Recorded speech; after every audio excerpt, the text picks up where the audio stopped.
Olá, muito boa tarde para você que está sintonizada nas redes sociais do Portal IG. Está no ar o terceiro episódio das lives do IG Delas, que aborda quinzenalmente, às terças-feiras, diversos assuntos ligados ao universo feminino. Eu sou Camila Cetrone, repórter do IG Delas, e eu estou aqui com a Débora Bresser, editora do IG Delas. E fica aqui com a gente, que hoje a gente vai abordar um assunto muito importante sobre um período da vida que todas nós vamos passar, que é a maturidade. A gente vai falar sobre como as atuais mulheres nas faixas dos 50 e 60 anos estão encarando o processo de envelhecimento, desde menopausa, autoestima, sexo, até pressão estética e etarismo. A gente está com convidadas especialíssimas para bater esse papo, a gente já estava trocando umas boas risadas nos bastidores antes de entrar, mas a gente vai fazer um intervalo muito rápido de 10 segundinhos. Não sai daí que a gente já volta. O Portal IG agora está no Telegram. Inscreva-se e receba boletins com os principais acontecimentos do dia. Oi, gente, sou a Débora, como a Camila falou, e a gente vai trazer duas convidadas realmente muito especiais para falar desse tema. A primeira delas é a Cris Paz, ela é publicitária, escritora, ela tem 8 livros publicados, é produtora de conteúdo, palestrante, colunista da Rádio Band News lá em Belo Horizonte e apresentadora do podcast 50 Crises. Ela manja tudo de maturidade, gente. E além da Cris, a gente vai ter a Edna Dantas, que é colunista nossa do Guia Delas, é autora do canal no YouTube Pirações de Meia Idade e é jornalista há muitos anos e também tem muito a dizer a respeito de maturidade para a gente. Aí estão elas, as nossas queridas convidadas, a Cris, a Edna, muito bem-vindas. E eu quero passar a palavra para a nossa jovem Camila, que ela tem umas colocações e umas perguntas muito importantes e muito interessantes para a gente. Muito obrigada, Cris, Edna, por toparem participar da nossa live. Para começar, em poucas palavras, eu queria que vocês dissessem quando vocês sentiram a necessidade de começar a falar sobre maturidade, como que esse assunto começou a se integrar com a vida e com o trabalho de vocês. Pode falar, Cris. Bom, Edna. Gente, obrigada. Oi para todas, é um prazer estar aqui. Bom, eu acho que eu comecei a me interessar por esse assunto por volta dos 45 mais, ou seja, logo que eu passei dos 45, quando eu me vi, falei, opa, eu estou mais perto dos 50 do que dos 40 agora. E eu levei um susto, porque os 40 nunca me assustaram, muita coisa estava acontecendo na minha vida, e quando eu me vi com 45, quase 46, eu acho que eu pensei na minha mãe, que minha mãe viveu até os 55, ela teve um câncer e ela esse curto período de vida dela, eu acho que fez esses 50 anos se tornarem um marco, não só, também eu acho que o próprio número 50, né, é um número redondo, assim, muito eloquente, assim. E eu achei importante desmitificar isso para mim também, então comecei a falar um pouco mais sobre o assunto.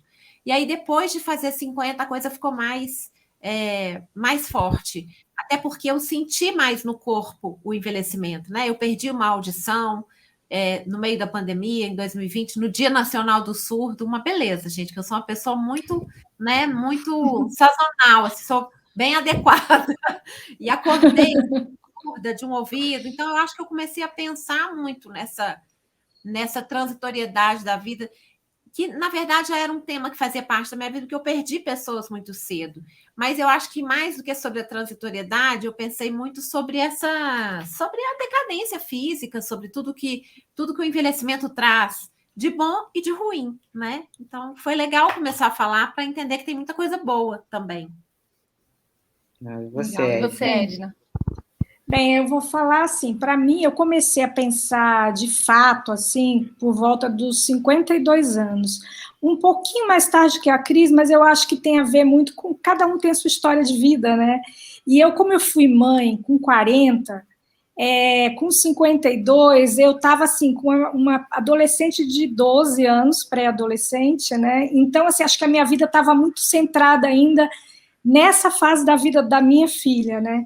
Eu tinha perdido o emprego aos 52 anos, e isso me deu era uma outra razão, que era o fato de me sentir um vazio ali muito grande, porque eu fui jornalista de redação, dessas que é repórter, que vai atrás das coisas, e depois na área já de edição e tudo mais, eu comecei a sentir que, assim, era uma vida muito intensa, e de repente a partir do momento que eu fiquei desempregada, aquilo veio à tona assim, o que eu vou fazer agora? Porque eu passei 30 e poucos anos fazendo o que eu mais amava na vida, que era ser jornalista, que era estar na grande mídia, que era estar reportando o que eu via. E, de repente, eu não tinha mais nada para fazer. Eu não era dona de casa, porque eu sempre tive alguém para me ajudar em casa. Então, se eu não era nenhum modelo de dona de casa, eu não sabia cozinhar, não sabia fazer nada em casa. Então, assim, foi um momento de... O Pirações surgiu para mim como um desabafo. Um momento assim, eu não tinha dinheiro para pagar terapia, vamos fazer terapia em conjunto. Falar da minha vida e da vida de todas as mulheres que estão passando por essa fase. Foi isso. Certo. Camila, eu que tinha que ter falado, né? Então fala você, agora continua a sua dúvida. Beleza. Acontece, gente. Acontece. Eu vou até colocar o óculos para enxergar vocês melhor, tá? Porque não estou enxergando. Isso. Bom, o termo que a gente usou para falar sobre o assunto foi maturidade. Mas a gente sabe que existem muitos termos, né? Estão sendo buscados aí, estão sendo abordados. Então, meia-idade, mulheres mais velhas, melhor idade. Para vocês, esse termo maturidade por si só, ele seria próximo de um ideal ou vocês acham que não? Qual que é a visão de vocês sobre esse termo? Eu gosto bastante do termo maturidade. Não porque ele traduza, porque eu costumo deixar bem claro que envelhecer não é sinônimo de amadurecer. Assim como também não é sinônimo de se desatualizar. Eu acho que são conquistas pessoais, né? O tempo passa independente da gente. Mas o que a gente conquista com o tempo, o que a gente faz desse tempo tem a ver com a gente, né? É isso que vai fazer com que a gente tenha amadurecido ou tenha continuado se atualizando, né? Isso eu acho que é uma coisa fundamental. Mas eu não gosto do termo melhor idade, porque eu acho ele hipócrita. Eu acho que não é a melhor idade, eu acho que não existe uma melhor idade, e também não vamos dourar a pílula. É difícil envelhecer, né? Envelhecer eu acho que uma psicanalista é muito bem-vinda. Então, como a Edna falou, né? Não tinha dinheiro para pagar terapia, vamos fazer terapia em conjunto, porque realmente, assim, é maravilhoso poder fazer terapia nesse momento. Talvez seja o momento mais necessário da vida, né? Porque não é fácil lidar com a finitude, lidar com o fato de que você vive num país completamente etarista, num mundo etarista, num ocidente etarista, né? Nós somos etaristas. Então, tudo isso a gente precisa desconstruir, né? Mas eu acho que a maturidade é bonitinho, acho legal. E também não me chame de idosa quando eu tiver mais de 60. Me chama de velha, eu acho mais legal. Eu não gosto do termo idosa, eu acho estranho. Parece uma coisa assim, médica. Uma coisa médica. Entendi. Eu concordo com a Cris, assim, em absolutamente tudo que ela falou, assim, pode parecer, está repetindo o que ela está falando, não, mas é que eu penso exatamente assim, melhor idade está fora de questão, né, no way, assim, não tem jeito, porque não é, ela pode ser a melhor idade em alguns aspectos, mas não é em muitos outros, né, o simples fato de você perceber que você tem menos anos pela frente, né, isso é fato. Eu sou um pouco bem realista em relação a isso. E eu prefiro nem pensar muito nisso. Eu penso no envelhecimento mesmo, o envelhecimento físico, e que a cada dia eu estou mais, digamos assim, acostumada com ele. E eu acho que como eu estou um pouquinho na frente da crise em 8 anos, para frente, já estou mais para os 60, né? Daqui a 5 meses eu faço 58, que eu sempre me antecipo, eu tenho esse hábito. Eu vejo. Também, eu tô com a idade, vou fazer 52 daqui a um mês. Então, assim, eu também já estou me considerando de 52. Eu faço a idade, eu já penso que eu já tô, mas eu tô chegando a. Eu não sei se é para ouvir aquele elogio do tipo, nossa, mas você não parece ter 57, 58, você parece ter 57, entendeu? É mais ou menos isso. Mas, assim, eu gosto do nome maturidade, viu? Eu gosto, eu acho que, assim, concordo plenamente. Eu, por exemplo, eu acho que eu vou ser uma eterna adolescente.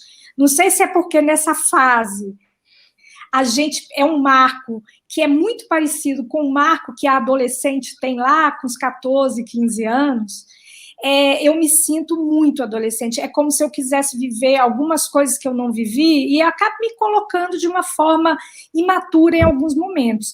Mas é claro que se o conjunto é de uma pessoa mais madura. Eu gosto dessa palavra. Por enquanto, não inventaram nada melhor. Legal. Né? Não sei, tem gente que critica também, fala que a gente não é fruta para ficar madura. Mas eu acho que tem vários termos aí que a gente já falou anteriormente, que são mulheres mais velhas, idosas, terceira idade, que a gente considera ofensivos, né? Por que a gente tende a ter essa ideia de que esses termos são ofensivos? A gente se ofende com eles. Por quê? Eu acho que está na semântica mesmo, né? E acho que está na nossa mão a gente trabalhar isso, né? A gente considera o velho algo ruim, né? Eu digo a gente, nós como sociedade, né? Velho é algo ruim e jovem é algo bom, quando na verdade não são juízos de valor, né? Até um shampoo que chega para mim tem escrito shampoo anti-idade, um shampoo para cabelo branco, gente, ele não é um shampoo anti-idade, e anti-idade é aquilo que vai me fazer morrer cedo, né? Anti-idade, né? Se é contra a minha idade, né? Então, realmente, existe o combater a idade. Olha como é que está incrustado, né, na nossa...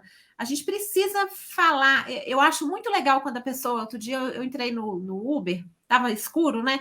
E o cara falou assim, mas esse seu cabelo é pintado, né? Eu falei, não, mas adivinha quantos anos eu tenho? Ele me deu 25 anos, fiquei muito feliz e tal, porque, gente, é claro que a gente gosta de parecer mais jovem. Eu acho um pouco... não é sincero eu dizer que eu não gosto. É claro, porque eu ainda valorizo a juventude. Parecer mais jovem me dá a ideia de que eu tenho mais tempo de vida, né? Mas, em compensação, eu acho que tem tantas coisas que só mais velha que eu descobri, né? Como a própria Edna falou, assim, tem muita coisa legal que você... E eu acho que até a escassez do tempo faz com que a gente valorize mais. O tempo fica mais precioso, ele é mais escasso, mas a gente tem menos pressa. E eu ouço muita mulher de 60 falando para mim assim, Cris, só vai melhorar. Isso é interessante, assim, eu acho que tem um trabalho espiritual, mental, psicológico que vai melhorando muito. Então, acho que a gente tem que trocar o jovem por vital, atual, vivo, sabe? Eu acho que eu quero me sentir viva, eu não preciso me sentir jovem, né? A gente precisa trocar. Mas é um trabalho ainda por alguns longos anos pela frente, né? Quem sabe os nossos netos e netas consigam chegar nisso. Mas é verdade, eu concordo plenamente com você, Cris, porque eu, por exemplo, não tenho nenhum problema em falar que eu sou uma mulher mais velha. Não tenho esse problema, porque eu acho que realmente, não há dúvida que fisicamente eu sou mais velha do que qualquer jovem. Mas do ponto de vista de cabeça, de comportamento, comportamento que eu quero dizer, de aceitar o novo, sabe? Essa coisa, por exemplo, que a gente costuma falar, eu já me vi falando isso, tá? Essa geração, como é que pode? Gente, eu aprendo tanto com a geração mais jovem, com a minha filha, eu me atualizo, eu me permito isso. Então, é claro que isso tem muito a ver com a minha trajetória profissional, porque eu sempre convivi com pessoas mais jovens. Então, de certa forma, eu sempre tive que me manter atual. Eu sempre tive que acompanhar. Eu trabalhei em revistas adolescentes. Eu, com 34 anos, eu fazia uma revista, que era Carícia, que era uma revista mais popular e tudo, que era uma revista para adolescente. Então, eu aprendi, aquilo já me fez rejuvenescer bastante. Agora, eu estou convivendo menos com pessoas jovens? Estou, porque eu estou em casa, porque eu faço as minhas coisas, tudo é home office, os meus trabalhos e tudo. Mas mesmo assim, eu procuro ver canais de gente jovem, acompanhar. Isso não significa que eu tenha que imitá-los, mas eu tenho que aprender o que eles podem me ensinar.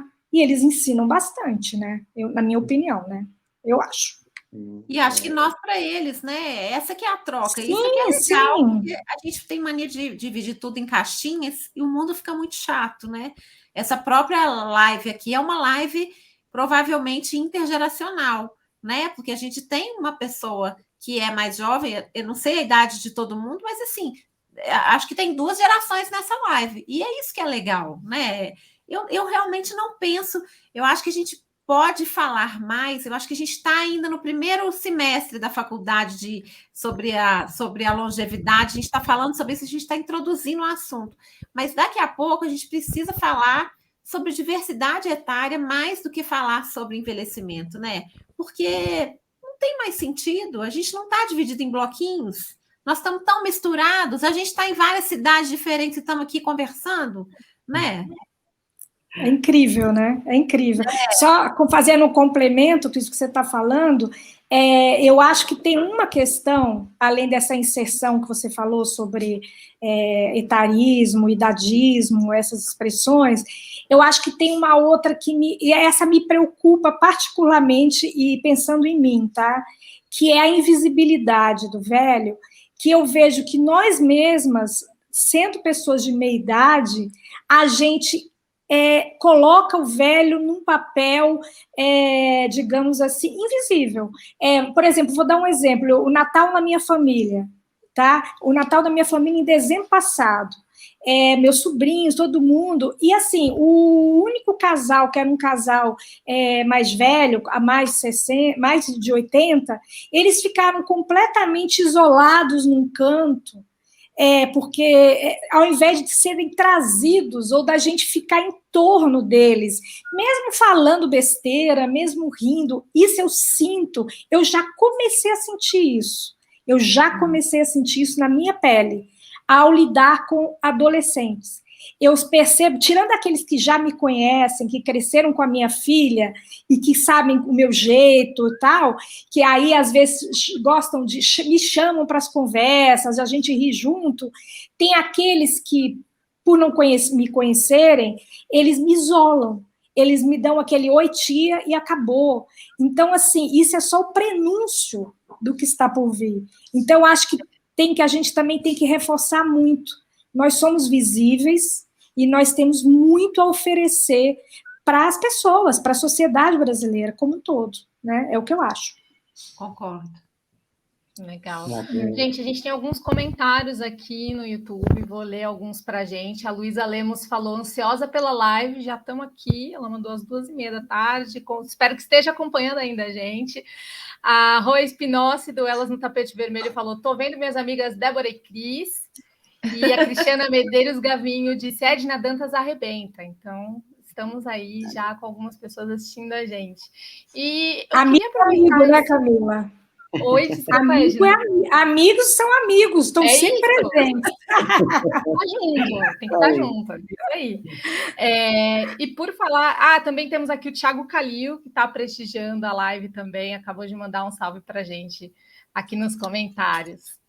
Quero aproveitar esse gancho que vocês falaram para perguntar para vocês sobre como esse assunto é abordado, ou se ele é abordado nas gerações das mulheres de 20, 30, 40 anos.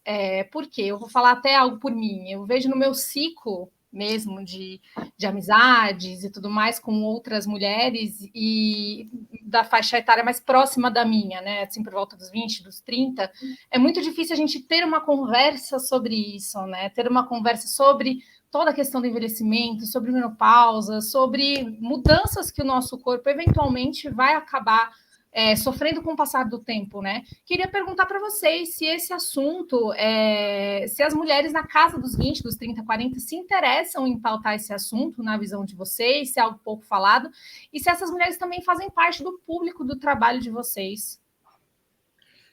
Edna, vai lá, porque toda hora eu estou indo primeiro. Vai lá, Edna. Eu estava respeitando a ordem alfabética, que eu gostei. Vamos lá. Eu vou falar, eu falo, Cris. Eu sinceramente não sinto, não. Não sinto, não. Eu acho que também entendo. Eu acho que quando eu tinha 20, 30, eu estava em outra vibe, até porque a gente tem sempre esses rótulos, né? Entre os 20 e 30, você está naquela coisa de mercado de trabalho, de entrar na faculdade, de fazer as coisas. Nos 30, você está, ou você é mãe, ou você é balzaquiana. Você se tornou balzaquiana. É aquela coisa do relógio biológico. Quer dizer, a gente está sempre enfrentando esse tipo. Então, eu acho completamente compreensível que não tenha essa preocupação. E acho que é viver a vida, né? Para que falar de menopausa aos 30? Assim, menopausa é um processo extremamente difícil. É um marco, realmente, é um marco na vida da mulher, assim como é a primeira menstruação. Então, assim, vamos deixar a galera curtir a vida um pouco, falar disso quando começa a ter, sei lá, tem mulher que tem menopausa precoce, tem meninas que têm, infelizmente, e é dureza isso. Quer dizer, antecipar um processo que vai acontecer lá pelos 48, 50, até mais. Eu fiquei, a minha menopausa acabou de descer a minha menstruação com 55 anos. Mas, assim, a média brasileira é 48, 50 anos. Então, vamos deixar a galera viver um pouco para depois pensar nisso. Isso não significa que ela não possa ter, respeitar aquela mulher que está ao lado dela, com quem ela convive, que fica vermelha no meio de uma reunião, suando, e ela tira sarro. Aí eu acho que aí é uma questão meio de falta de empatia, entendeu? Mas, no mais, acho que é normal. Cris, com você agora. Eu percebo, sim, que esse é um assunto que inexiste entre os mais jovens, entendo que realmente é natural, eu também, quando estava lá, não pensava nisso, mas eu acho que a gente poderia começar a falar sobre isso, porque quando a gente se coloca nesse lugar, que eu acho que o jovem, né, é muito engraçado me ver falando o jovem. Jovem, né, as pessoas mais jovens, com 20, 30 anos, elas consideram o envelhecimento quase como uma ameaça, tipo assim, pode ser que aconteça comigo, não é alguma coisa que elas consideram que vai acontecer. Eu acho que a gente tem uma dificuldade, nós como sociedade ocidental principalmente, a gente tem uma dificuldade de falar sobre morte e envelhecimento, né? E o envelhecimento ele já é um prenúncio da morte, pelo menos supostamente, porque isso não significa que a gente não possa morrer jovem, né? Então, ele traz essas ameaças, né? Da ameaça da falta de cognição, da solidão, né? O envelhecimento traz essa quantidade de coisas, né? A proximidade da morte, é o fim da vida, é a falta de cognição, é a solidão, é a dependência e tudo mais. Então, eu acho que se a gente começa a falar melhor sobre isso, a gente pode não só construir melhor um envelhecimento, o Alexandre da Silva, que é um gerontólogo, falou isso para mim. Isso foi muito transformador de ouvir, assim. Ele falou, o envelhecimento é uma construção. Se eu tivesse pensado melhor no meu envelhecimento, eu teria feito algumas coisas de uma maneira melhor. E não no sentido de, eu vou me prevenir do envelhecimento. Não, eu vou construir uma boa velhice, um bom envelhecimento, né? Eu acho que se isso tivesse na educação, no lugar de ensinar logaritmo, que às vezes a gente nunca vai usar, né? Eu sempre pego no pé do logaritmo, que até hoje não sei para que isso serve. Então, se não é uma coisa que eu vou usar, se eu não estudei, para que eu estudei isso na escola? Se eu fosse fazer uma faculdade onde o logaritmo faz diferença, eu acho que teria sido interessante ouvir sobre como é o envelhecimento em várias sociedades, e como construir um bom envelhecimento. Então, acho que faz parte desse amadurecimento nosso como sociedade, principalmente agora que a gente está envelhecendo, que é um dado novo, né? Na época da minha mãe, a expectativa de vida era menor, e a minha mãe, com 55, você olha para ela, né, quando ela tinha...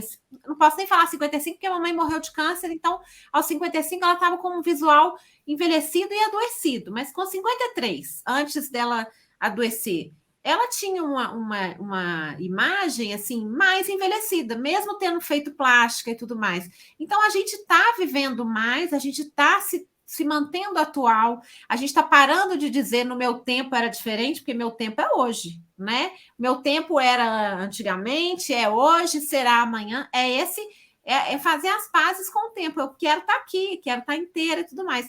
Então, acho que essa própria... Se isso fosse ensinado, se isso fosse falado, nós todos viveríamos o envelhecimento de uma forma melhor, né? E talvez a única solução seja trazer para o convívio as pessoas mais velhas, para a gente entender o tanto que elas são apaixonantes. Eu tenho um exemplo de longevidade na minha vida, que é a minha avó paterna, que morreu aos 95, que era das pessoas mais atualizadas que eu conheci. Ela tinha um jeito de aprendiz. Então, assim, ela para mim é meu exemplo. Eu quero envelhecer aprendiz, quero continuar aprendendo, que eu acho que a solução, a melhor perspectiva para a gente viver bem a passagem do tempo, né? Então, eu acho que sim, realmente não é hora de falar, mas tem coisas que podem ser úteis para essa pessoa que está envelhecendo e também para que se desenvolva mais a empatia, porque todos nós estamos caminhando para lá, né? E a gente precisa encarar isso, né? Porque a gente vê muito menino assim falando, nossa, parece velho, como se essas pessoas não fossem se tornar velhas, ou pelo menos não fosse o plano delas. Porque se você quer viver muito, você quer ficar velho, né? Eu falo muito, né, Uma coisa só... Então, vou ficar falando mais ainda. Então, somos duas. É só complementar uma coisa que eu pensei aqui agora. Tem uma coisa que está ao nosso favor, essa geração de meia-idade agora, que é o seguinte, nós vivemos na juventude em que a pirâmide etária brasileira, ela era assim, o Brasil era o país sempre do futuro, porque ela tinha uma pirâmide etária que era de muitos jovens, de crianças, de jovens e tal. E hoje... A população de meia-idade e a população de mais velha, ela é um grosso grande ali, da base da pirâmide. E, além disso, o que acontece? Como tudo é movido a dinheiro, o mercado, o famigerado mercado, que é o que movimenta o dinheiro entre nós, entre poucos de nós, na verdade, né? Porque a gente sabe que a desigualdade está aí para a gente ver, ele vai investir cada vez mais neste público, que é o público que, para eles, é o que interessa, porque é o público que consome, né?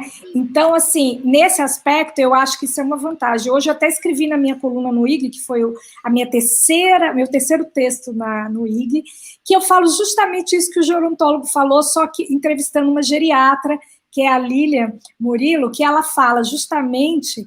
de que é o seguinte, além de ser o momento da nossa virada para ter uma velhice melhor, ela fala que a velhice, ela é construída na vida, no decorrer da vida.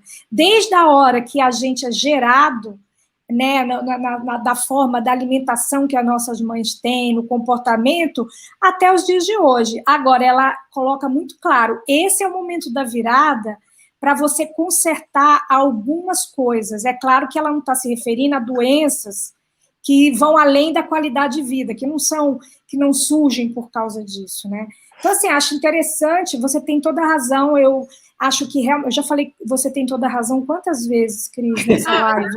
A gente já ficou amiga, Não tem problema. Isso aí. Mas tá indo, né? O que eu posso fazer se a gente... Pode ser. Mas eu concordo com você, repetindo a palavra, a expressão, com o que você diz sobre, de repente, pode ser útil para os jovens aprenderem um pouco com a gente e entender um pouco mais para evitar erros que a gente tenha cometido e também para aprender a conviver quando eles vierem, né? Então, é isso. Parei de falar. Eu acho que, na verdade, assim, a gente estar aqui já é um sinal de que a gente está conseguindo avançar no debate sobre a existência e sobre a vivência das mulheres maduras. Mas quais são os obstáculos enfrentados hoje por vocês, por essa etapa? Eu estou pensando aqui. O obstáculo, eu, na verdade, devo dizer que eu já passei momentos piores.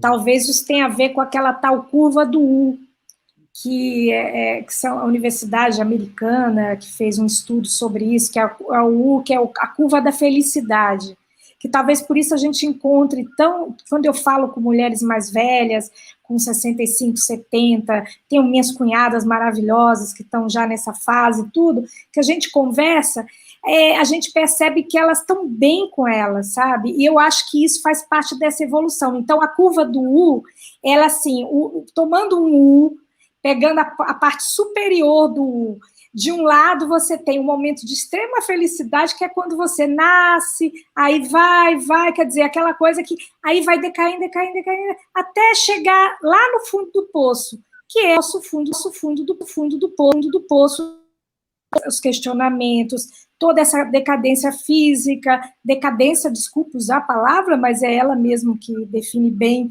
o que a gente vive nesse momento, mas que depois você começa a subir e a voltar num patamar, obviamente que você não chega lá no topo no outro dia, mas ele é um processo, obviamente, que você vai descobrindo o lado bom. Eu tô um pouco nessa fase. Eu, por exemplo, decidi, eu me aposentei, que aí depois é outra coisa que também, você é aposentada. Sim, eu me aposentei pelo INSS, pagando ali o máximo que eu podia contribuir para o INSS, e hoje isso me dá garantia de eu poder fazer o que eu quero fazer, o que eu gosto. E, eventualmente, eu posso ganhar dinheiro com isso, e, eventualmente, eu posso não ganhar nada. Mas eu faço com muito prazer, porque eu sei que parte das minhas contas estão pagas pelo meu benefício da aposentadoria. Então, assim, esse propósito de vida, eu passei algum tempo procurando. E hoje eu acho que eu estou ali muito mais próximo dele, além da espiritualidade, que depois isso é outro capítulo para a gente conversar. Eu estou muito parecida com a Edna em alguns pontos, em outros não. E aí a questão da curva da felicidade, eu acho um exemplo maravilhoso. No meu caso, eu não posso dizer que foi assim muito fiel a essa curva, porque eu tive acontecimentos na minha vida pessoal, de perdas e tudo mais, que me levaram ao fundo do poço, eventualmente, antes mesmo de chegar na hora que todo mundo está no fundo do poço.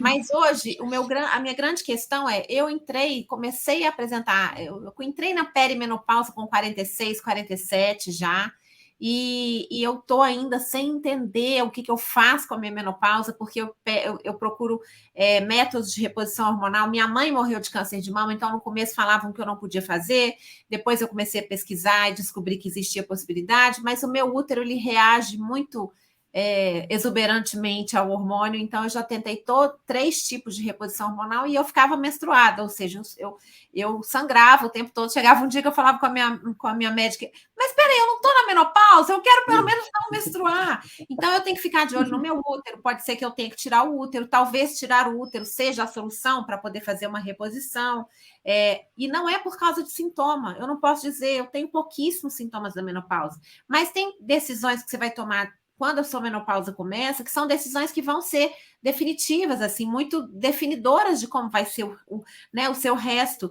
de vida, sem demérito nenhum para a palavra resto. Eu tenho uma brincadeira que, como eu já tive vários casamentos, sou viúva, sou solteira, sou separada, eu não sei meu estado civil. Hoje eu tenho um namorado que mora do lado da minha casa e tal, mora no apartamento ao lado, acho um ótimo modelo de casamento, ele tem as filhas dele, eu tenho Francisco, meu filho. E eu costumo brincar que a chance de eu passar o resto da vida com alguém está cada vez maior, porque meu resto da vida está cada vez menor. Então, eu acho que tem esse lado da menopausa, que é uma chatice, eu ainda não entendi como vai ser a minha menopausa, porque quando eu falo, tá bom, beleza, vou ficar sem reposição, aí eu começo a ver aquelas matérias falando da decadência física, da pele e da cognição, não sei o quê.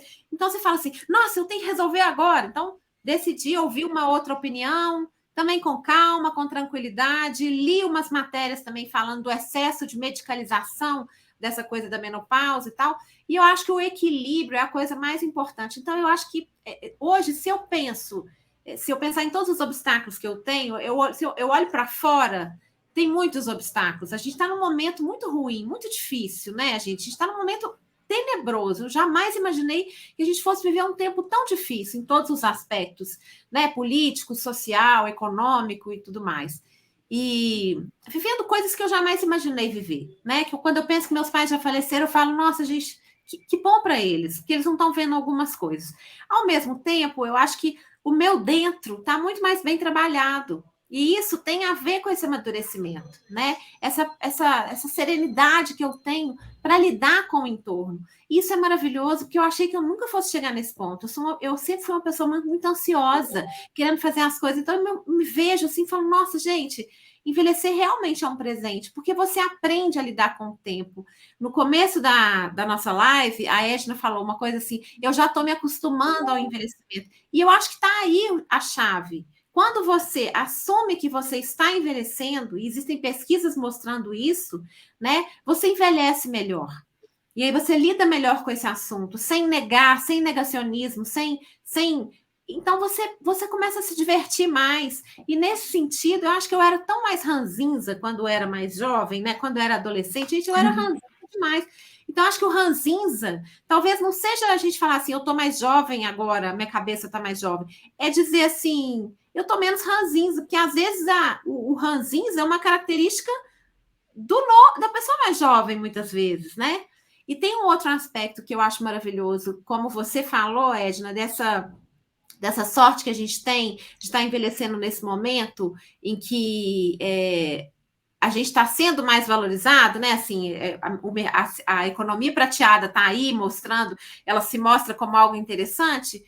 Tem uma outra coisa que eu acho sensacional. A gente viu a era digital chegar. Então, a gente tem essa geração especificamente, a gente sabe o que é uma máquina de datilografia não elétrica.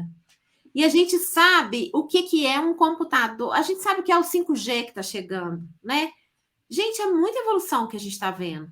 Isso às vezes enlouquece um pouco, mas eu acho que também é uma grande vantagem, porque a gente é obrigado a se transformar o tempo todo. Não tem como viver nesse mundo sem atualizar o seu aplicativo semanalmente, não é? Então, acho que tem muita coisa legal. Eu realmente vejo mais as oportunidades. Eu acho que talvez seja mais difícil quando a gente chega na decadência física, no auge dela. E aí a gente tem que ir equilibrando, né? Fazendo bastante. Eu acho que envelhecer toma tempo. A gente tem que investir cada vez mais tempo na alimentação, né? Eu ainda estou longe disso. Eu também acho que tinha que ter feito muitas coisas que eu não fiz, mas eu estou animada para os desafios que estão pela frente, assim, são interessantes, né? Eu acho que a gente está envelhecendo com uma turma boa, está num momento muito legal. Acho que eu escolhi uma boa hora para envelhecer. Eu também me acho. Deixa eu só complementar uma coisa sobre reposição hormonal, só para você saber e você se sentir acolhida. Eu também não pude fazer reposição hormonal, porque eu tenho começa a falar de doença, que é um negócio que a gente gosta muito de falar nessas coisas. Que é o seguinte, eu tenho um tumor benigno na cabeça, que eu descobri, assim, aquelas coisas que não é nada, eu podia ter passado a vida sem saber dele, mas a partir do momento que eu passei a saber que ele existia, eu tenho que fazer ressonância todo ano. Sim. E os médicos não sabem de onde que vem esse tumor, qual é a origem dele e tal, e o fato é que o meu neurologista não permitiu que eu fizesse a reposição, porque ele vê muitas mulheres. Estava resolvido. Mas eu não fiz. Só que hoje a parte cognitiva, e isso eu converso muito com o meu ginecologista, que, por sinal, também escrevi um texto que, se você quiser ler, dá uma lida lá. Eu vou trocar muita figurinha com você, Edna. Sobre reposição hormonal, ele conta umas coisas muito interessantes sobre a mulher dele, porque eu fui de uma geração, eu sou dessa geração agora, que a reposição teve um boom nos anos 70, quando ela começou a se tornar algo muito mais popular, e aí, obviamente, os laboratórios, a indústria farmacêutica investiu muito em pesquisa, mas também investiu muito em marketing, então todo mundo fazia reposição, até que começaram a surgir os primeiros efeitos dessa reposição, sem ser uma coisa particularizada, sem ser uma coisa com um acompanhamento mais claro, que foi justamente mulheres que tinham questões de útero, de ovário, tinham histórico de câncer de mama e que começaram esses tumores crescem a partir do momento que você usa reposição. Hoje, ele até fala, o Marco Antônio Lenci, que é o meu ginecologista, que houve um certo equilíbrio, porque como houve tantos escândalos relacionados ao uso indiscriminados de hormônios, a indústria farmacêutica também está mais preocupada com isso. Então, por exemplo, né, então os médicos deixaram de viajar por conta dos laboratórios, que pagavam e custeavam as viagens para mostrar um lançamento de hormônio, entendeu? Então, assim, eu acho a reposição é um sonho para mim, porque principalmente a parte cognitiva. Mas o Marco Antônio me falou uma coisa interessante que talvez sirva para você, Cris, que é o seguinte: tentar pensar na reposição como algo depois que você já está na menopausa, que você tem aquele 1 ano, que sua menstruação passa sem vir, ela desaparece durante 1 ano, significa sim que você você é uma mulher menopausada. A partir daí, você vai tratar de questões mais relacionadas a outros aspectos, como, por exemplo, a parte cognitiva, a parte do pensamento, a parte de ligar alhos com bugalhos, coisas que tem dia que eu esqueço até o meu nome, não é só memória, é falta quem eu sou mesmo, que tem a ver com isso, né? A gente passa por isso na menopausa e no pós-menopausa. Então, ele indica muito a reposição na pós-menopausa. Olha, entendeu? Outro que é o que você vai falando que quando você não faz no começo da menopausa, você não tem receptor depois. Enfim, o que eu acho é que tem ainda muita coisa para desenrolar nesse novelo aí. Esse é um assunto que ainda vai... Porque, na verdade, a menopausa foi muito pouco estudada, porque a longevidade, como a gente está vivendo ela agora, é uma novidade, né? A gente não vivia tantos anos, né? Se você pensar que nos últimos 30 anos, ou nos últimos 50 anos, a expectativa de vida aumentou 30 anos, né? É uma coisa muito... Mas eu gostei das informações. Dos anos 40. Fiquei mais tranquila. Sim, e o que tiver que te perder agora, que é pele mais flácida, ressecamento vaginal, essas coisas que a gente sabe que existem, relaxa, isso aí não é importante, a cabeça é mais importante. Eu também acho. Né? Isso aí, pessoal. A gente tem aqui algumas interações, eu vou ler aqui, algumas perguntas. A Cristiana Medeiros Gavinho, ela falou sobre essa questão da reposição hormonal, falou que aconteceu com ela também, que ela teve sangramentos durante a reposição hormonal, e ela aproveitou também para elogiar, falou sensacional essa live. Temos 2 perguntas aqui, eu vou tentar emendar uma com outra que a gente tinha aqui. A primeira é da Rô Spinossi, que perguntou: e sobre roupas? Há peças proibidas? E aí, eu vou emendar com uma outra também, aí já fica 2 assuntos para vocês debaterem. O Thiago Calil também perguntou sobre as tintas de cabelo. Ele pergunta se as tintas de cabelo são símbolos da negação do envelhecer. Vocês entendem que há uma cultura do mascarar o envelhecer nesse ato? E aí eu aproveito para fazer um gancho sobre o uso dos cabelos brancos, que é um passo que muitas mulheres estão dando, né? E queria saber de vocês se aceitá-los é um caminho sem volta e se é uma forma de empoderamento também. Nossa, tantas perguntas, hein? Se quiserem começar pela da eu já esqueci a primeira. As peças de roupas. Bom, vamos começar com a das roupas, então. A Rô Spinossi quer saber se há peças proibidas para serem usadas nessas faixas etárias, 50 e 60 a mais. Vocês acham que tem alguma peça proibida? Eu acho que, na verdade, é uma coisa de bom senso, né? De cada uma. Se a mulher quiser usar inclusive, eu tenho mini saia até hoje, quero poder usar, porque é uma coisa que eu já uso de vez em quando. Então, assim, também não acho que é assim. A mulher nunca usa mini saia, ela vai e faz 50, 60, começa a usar mini saia. É engraçado isso. Enfim, se ela quiser também, né, gente? Isso é uma coisa de cada um. Mas eu acho que não existe peça proibida em idade nenhuma. Acho que é uma coisa muito... É uma escolha, né?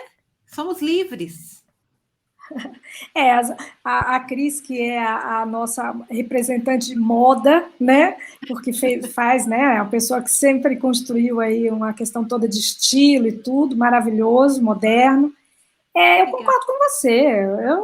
Eu não evito usar nada, eu não uso porque eu não gosto. É basicamente isso. É porque eu não me sinto confortável. E aí, eu não sou uma pessoa de moda, eu sou super... desligada, mas eu sou a famosa basiquinha. Eu opto sempre pelo básico. Adoro um preto, Hoje até coloquei essa jaqueta, porque para mim ela me dá uma jovialidade. Sempre que eu quero parecer jovem, eu ponho um all-star e uma jaqueta jeans. E aí a gente vai indo, só muda a camiseta de baixo. Assim, é maravilhoso, não sou referência, né? Eu acho que o jeans é um ótimo encontro com a contemporaneidade, assim. E acho que quanto mais o tempo passa, mais eu me sinto assim. Acredito que isso aconteça com a maior parte das mulheres, assim. A gente vai ficando mais minimalista para se vestir. Não significa que a gente não possa ser uma Iris Apfel, que é uma mulher de 100 anos que coloca tudo. Eu no futuro, talvez seja ela. Acho muito legal aquela coisa, né? Mas eu acho que a gente vai ficando mais seletiva, e isso não é só com as roupas. A gente aprende a escolher. Eu falava isso para minha avó quando eu tinha 30 anos. Envelhecer é saber escolher. E eu estou cada vez mais certa de que isso continua sendo verdadeiro. Eu estou experimentando isso, sabe? Assim, a gente vai se tornando curador, né? A gente vai treinando a nossa curadoria. E talvez por isso a gente seja menos dramático, menos ranzinza. Então, com as roupas, isso acontece com as roupas, mas acontece com tudo na vida, eu acho, né? Tem razão, isso aí. Vou repetir Qual a segunda pergunta, então. Vou repetir a pergunta do Thiago Calil. Que a gente vai emendando tudo, muitas perguntas que a gente teve por aqui, então a gente quer responder tudo, a gente se empolga, né? Mas o Thiago Calil, ele perguntou sobre as tintas de cabelo, se elas são um símbolo de negação do envelhecer, e se vocês entendem que há uma cultura do mascarar o envelhecer no ato de pintar. Em contrapartida, para complementar isso, eu gostaria que vocês falassem se pintar, se manter os cabelos naturais, brancos, é um caminho sem volta, enfim, e se é uma maneira de empoderamento também, né? Eu adoro esse assunto. Fala aí, Edna, porque toda hora eu falo na sua frente. Vamos, fala aí que depois então eu vou falar, tá bom? Eu, particularmente, eu deixei meu cabelo ficar branco por volta dos 52, mais ou menos, por uma razão bem prática, economia, e porque eu odeio salão, sempre detestei. Detesto o ambiente, não me sinto... assim, gosto das minhas amigas, tipo a Marlene, que faz depilação, que eu passo um ano sem ir, quando eu vou lá, eu me entrego para ela, aquela coisa meio Mowgli, né, filho de Tarzan, uma coisa assim. E mesmo assim, quando eu vou usar biquíni, porque se eu não for usar biquíni, minha querida, vai ficar daquele jeito. Mas, assim, falando agora mais sério, eu deixei por isso, tive marido e filha contra, achavam assim, você não acha que vai ficar parecendo mais velha? E eu vou dizer uma coisa, eu acho que parece mais velha, sim, a não ser quando você não é mais velha, né? Assim, eu acho que com o passar dos anos, quando eu comecei a deixar branco, meu pescoço não estava assim. Agora ele já está. Então, eu acho que vai reforçando a questão do parecer velha. Mas eu não tenho por que esconder que eu sou velha, que eu estou ficando velha a cada dia, né? Graças a Deus, né? Que eu estou ficando velha a cada dia, sinal que, né, vou viver mais e mais e mais. Mas, assim, eu acho isso. Acho que hoje, acredito, a pandemia também fez com que muita mulher descobrisse que ia gostar de usar o cabelo grisalho.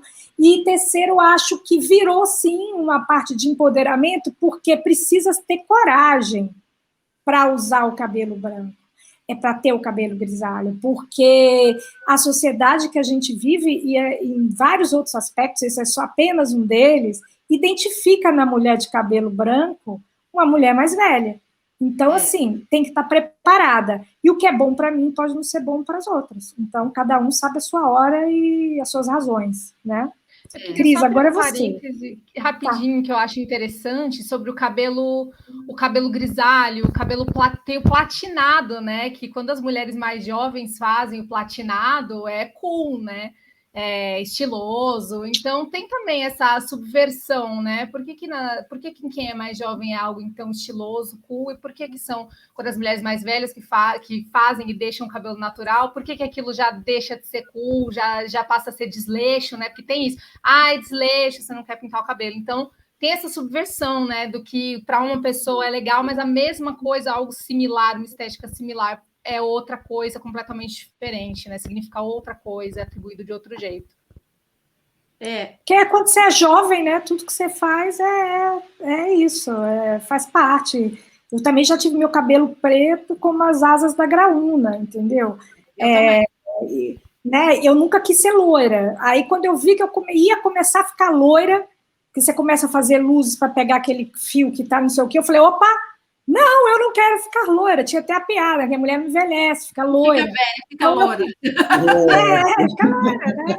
Então, assim, né, eu, na verdade, não queria isso. Então, isso com certeza, mas a jovem pode tudo.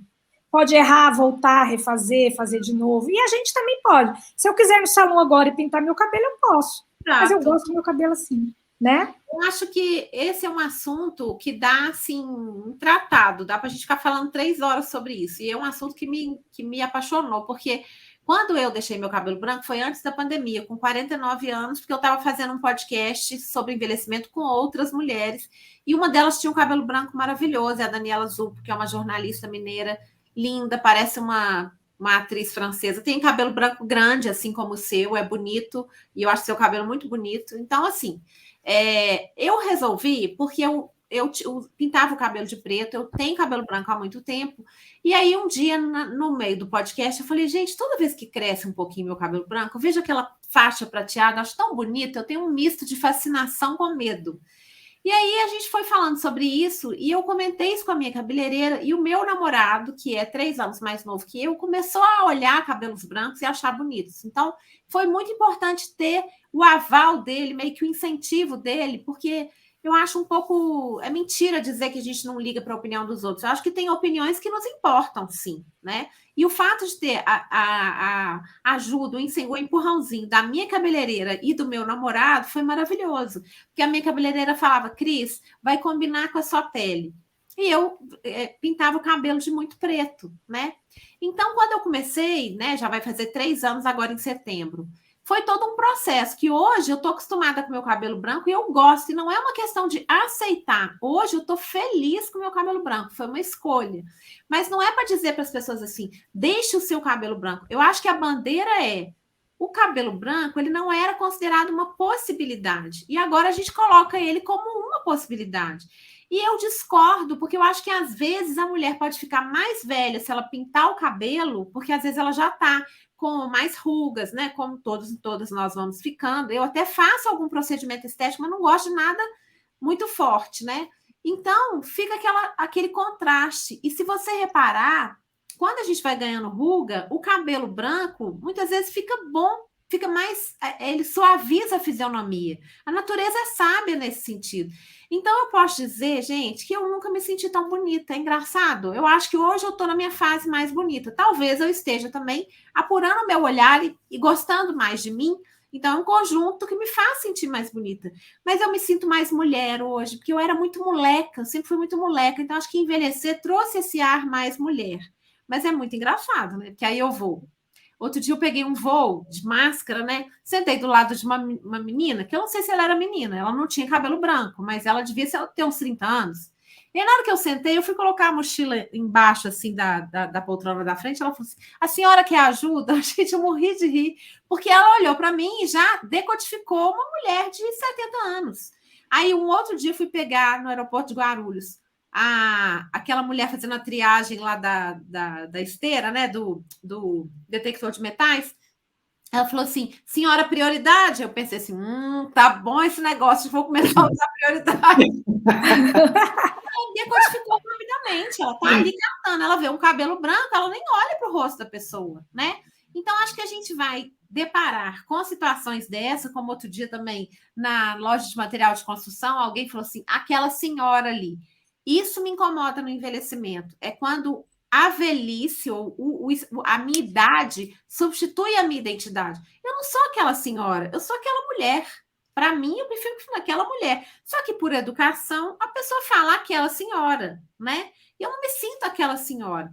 Mas aí, respondendo uma coisa que o Tiago perguntou, eu fiquei sabendo no começo, quando eu comecei a ter cabelo branco, eu vi uma coisa, eu não me lembro onde, mas foi uma coisa que eu aprendi, foi uma pessoa estrangeira que falou, de 50 anos, falando do cabelo branco. Que isso é uma coisa atual. Hoje, a gente pleitear a nossa liberdade, a nossa visibilidade, é a gente deixar o cabelo branco.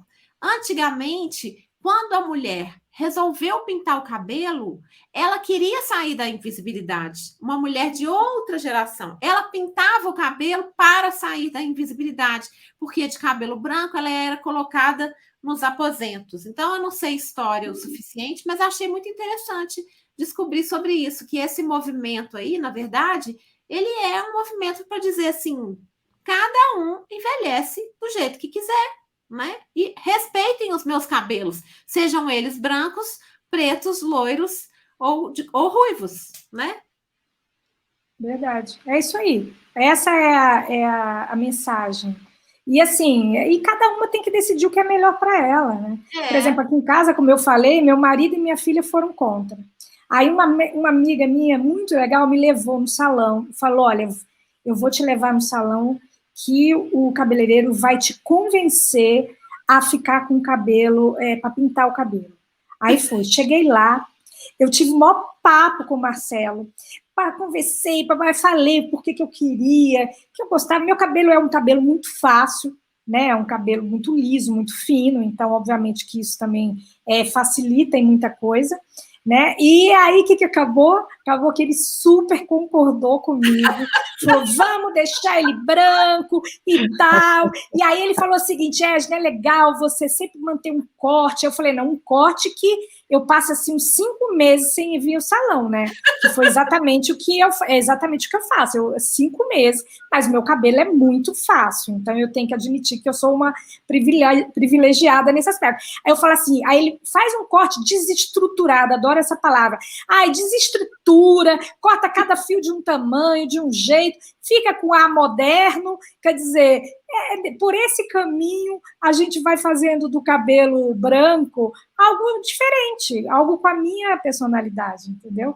Então é algo muito pessoal, mas a minha amiga não se conforma até hoje ter me levado no salão para me convencer. E aí o tiro saiu pela culatra, é verdade. E meu marido e minha filha hoje concordam comigo, que eu fiquei muito bem, porque o preto, para mim, a minha bochecha, que já está caindo, não sei se vocês percebem que ela está aqui, quase aqui, juntando com o pescoço, praticamente uma coisa só, essa bochecha aqui, ela ameniza muito mais com o cabelo branco, que fica que nem um loiro. Só que é uma coisa que combina comigo, é o que você falou. O loiro, para mim, era muito artificial. Eu né? Me realizei no louro, o meu louro, que eu já pintei de louro 2 vezes quando era mais nova, e ficou horrível, gente. O meu branco hoje é a realização de lourice. Exatamente, pronto, tá aí. Não é grisalho, é o novo loiro. É isso aí, muito bom. Gente, aproveitando que vocês estão falando sobre, o nosso tempo está acabando, mas acho que dá para a gente fazer mais uma perguntinha. Aliás, depois a gente pode pensar numa parte 2, né? Porque ficou muito assunto de fora. É claro que a Edna e a Cris vão continuar abordando no dia a dia delas, no trabalho delas, no IG delas também. A gente também vai fazer a mesma coisa, mas a gente pode marcar uma parte 2, né? Quem sabe mais para frente. Ficou muita pergunta de fora. Falar é comigo mesmo. E a Cris, pelo que eu vi, já é minha parça também nessa história. Então, a gente viu a amizade nascendo aqui. Gente, eu sou palestrante. Eu entro no palco falando. Não precisa nem fazer a pergunta, que eu já saio falando. Imagina, mas é isso mesmo. A gente está aqui para bater o papo está muito bom. Então, para a gente meio que finalizar, depois eu vou passar a palavra para vocês concluírem, mas para a gente pegar esse gancho, a pressão estética é algo fortemente vinculado, né, à maturidade, tanto que a própria Cris falou dos produtos anti-envelhecimento, anti-aging e tudo mais, né, porque se espera muito que as mulheres não envelheçam ou não aparentam ter a idade que elas realmente têm, né, tanto que também uma de vocês falou, você não parece ter essa idade, acho que foi a Edna que falou, né, e também tem toda essa questão coletiva, né, de detectar realmente, de aí já ter certos pensamentos por conta dessa pressão estética tão forte, né, na sociedade. Enfim, queria saber de vocês o que é preciso ter em mente para enfrentar essa pressão, né, e como que a gente pode mudar a mentalidade tanto nossa, né, tanto das mulheres mesmo em si, das pessoas que vão passar por esse processo, como das pessoas do nosso convívio, né?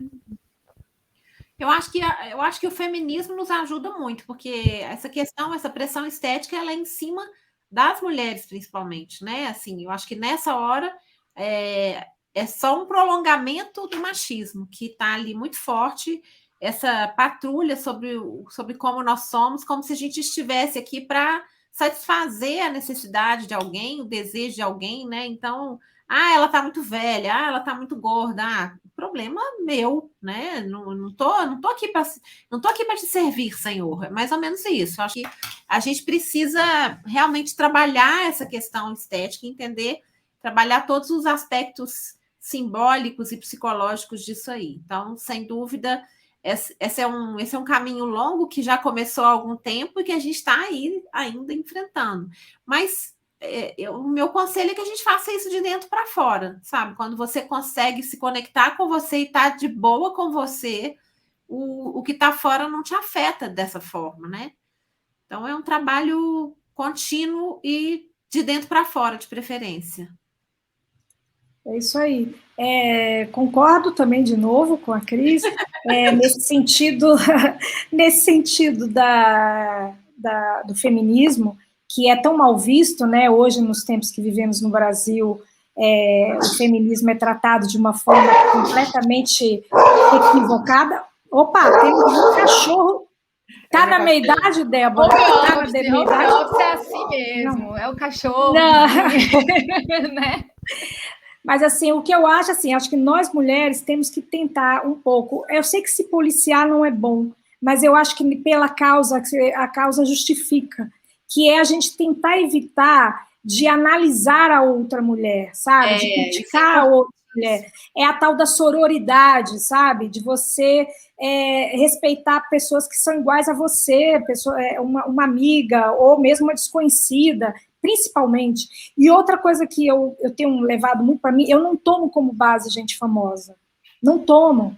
A minha vida, eu me comparo com a mulher normal, eu me comparo com a mulher da vida real, aquela que pega o metrô todo dia para trabalhar, entendeu? E que sai de madrugada de casa, e que vai trabalhar na casa de uma família, ou outra mulher que vai para o escritório o dia inteiro, que fica ali coordenando a casa, a família e tudo do escritório. Enfim, inúmeras mulheres que a gente tem com personalidades e com histórias tão diferentes no Brasil.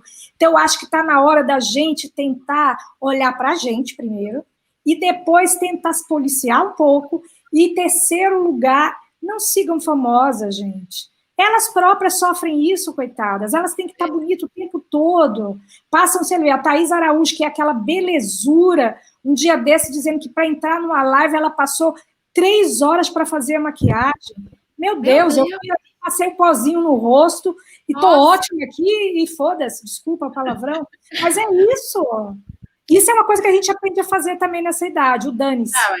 A conquista do foda-se, né? É muito bom isso, você poder dizer o seguinte, não interessa, o que interessa é o que eu penso, é a minha opinião. É claro, não estou dizendo para você ser cabeça dura e não ouvir o outro, mas, assim, tem coisas que só diz respeito a você, entendeu? Então, vamos tomar cuidado para não entrar nessa loucura de querer competir com a, sei lá quem, com a Fátima Bernardes, que é da minha idade exatamente, e que ainda está apaixonada a essa altura, quer dizer, que isso aí já dá um up, né? Então, já viu. É isso, gente. Faz. Eu acho que essa faz muito bem. Quando a crítica vem das mulheres, né? Quando esse machismo vem das próprias mulheres, é mais triste ainda, né? Então, quando eu falo de ser feminista, quem estuda o feminismo entende, né? Assim, pelo menos a intenção do movimento feminista é libertar, não é aprisionar ninguém, pelo contrário, né? A gente precisa lutar pelos nossos direitos de ser livres. Somos muito patrulhadas, e um mundo sem essa patrulha é bom para todo mundo, para homens e mulheres, né? Então, acho que um mundo menos machista é bom para todo mundo, sem dúvida. Um mundo mais feminista, né? Vamos ser mais idealista aí. Quem sabe, né? Um dia. Quem sabe? Quero passar a palavra para vocês para, se quiserem concluir, acrescentar alguma coisa, reforçar algo que a gente conversou por aqui. Gente, acho que eu já falei tanto que eu só posso dizer que é muito bom falar sobre isso. A gente tem muito pano para manga, é muito legal. E eu acho que é falando que o grande começo aí, né? O grande pontapé está nessa fala. Quanto mais a gente falar sobre isso, mas isso vai ser normal na nossa sociedade, né? E a gente vai entender que envelhecer é ótimo. Como diz o Alexandre Kalash, que é um gerontólogo, um dos maiores ativistas da longevidade, que deve ter seus 76, 77, um querido. Envelhecer é bom, né? A gente tem que pôr isso na perspectiva do envelhecer. Envelhecer é sinal de que está dando tudo certo. Nós estamos correndo o curso da vida e o mundo precisa dos mais experientes. Eu acho que a experiência, a maturidade, a sabedoria é tudo de bom. E a gente, para chegar lá, a gente normalmente tem que envelhecer. Né? Inevitável, não dá para encurtar o caminho, né, Cris? Isso. Não dá. Gente, para mim, o que eu digo para vocês é o seguinte, uma mensagem bem curtinha. Eu acho que a gente tem que assumir essa coisa da menopausa. Então, eu sou uma mulher menopausada, tenho com o maior orgulho, que legal, estou aqui falando com vocês, me comunicando com o Brasil, com outros lugares do mundo, sei lá. E, além disso, assim, sabe aquele trauma que a gente tinha, aquela vergonha de dizer, eu estou menstruada? Eu estou menstruada.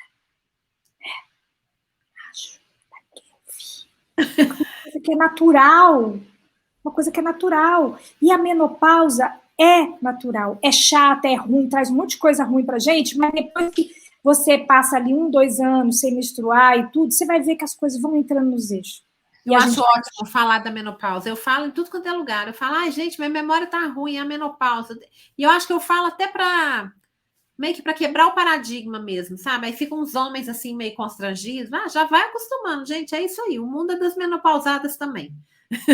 Isso aí. E somos maioria daqui a pouco, hein? Me aguardem.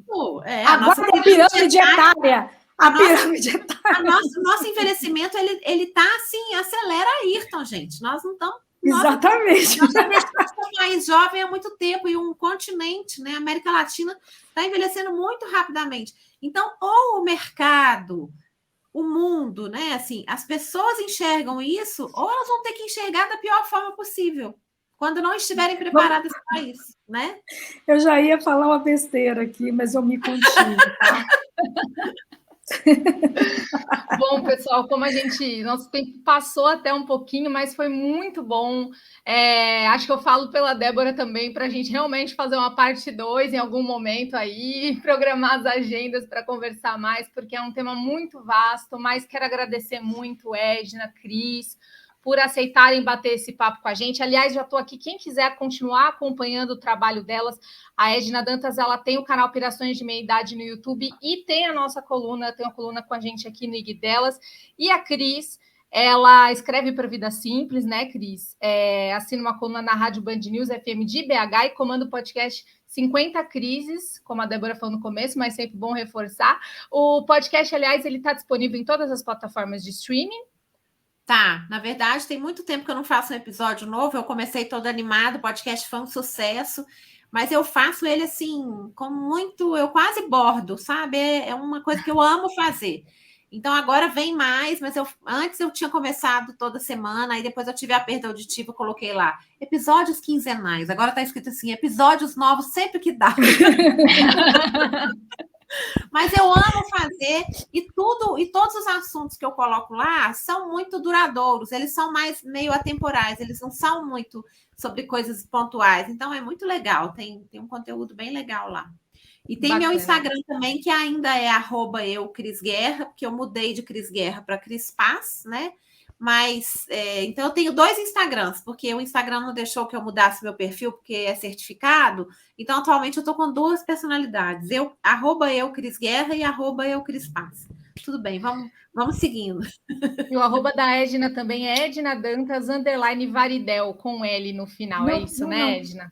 Não. Esse aí é o meu pessoal, que é privado e desta privacidade não abro mão, hein? Não adianta, quem quiser entrar não vai conseguir. Tudo bem, quem quiser entrar, eu vou falar vocês, tá, gente? Então, mas Pirações da Meia Idade, @Pirações da Meia Idade, no Instagram tá lá, e no Facebook, que eu tenho um número considerável de seguidoras também, pequeno, diante da Cris, que é né, Cris? Não, mas eu assim, não tenho mais. A minha página de Facebook ela foi hackeada com 150 mil seguidores. Então, nesse momento, ela está desaparecida. Não consegui resolver. a minha Se alguém está lá com 12 mil. quer me ajudar, por favor, porque eu, nesse momento, postei na minha fanpage. Bom, é isso aí, tá dado. Então, quem quiser acompanhar, continuar acompanhando. Para fechar de vez, eu quero ler o comentário da Cristiana. Por mais lives como essa, precisamos conversar sobre isso. Parabéns a todas. Então, nesse clima, quero muito agradecer de novo a Edna e a Cris por aceitarem bater esse papo. Quero também agradecer você que ficou com a gente até aqui.